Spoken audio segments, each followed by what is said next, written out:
আখাউড়ায় devil হান্টের অভিযানে আটক 2। নিজস্ব প্রতিনিধি। ব্রাহ্মণবাড়িয়ার আখাউড়ায় পুলিশের ডেভিল হান্টের অভিযানে এক যুবলীগ নেতা ও শ্রমিক লীগ নেতাকে আটক করেছে পুলিশ।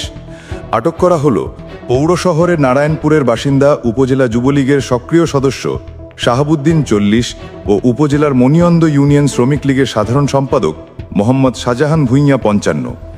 সোমবার রাতে পৃথক অভিযানে তাদেরকে আটক করা হয়। আখাউড়া থানার বিস্ফোরক আইনের ধারায় মামলায় তদন্তপ্রাপ্ত আসামি। এ ব্যাপারে আখাউড়া থানার অফিসার ইনচার্জ ওসি মোহাম্মদ সমীউদ্দিন বলেন, আটক করা যুবলীগ ও শ্রমিক লীগের সক্রিয় সদস্য। আটককৃতদেরকে আখাউড়া থানার বিস্ফোরক আইনের ধারায় মামলায় আটক দেখানো হয়েছে।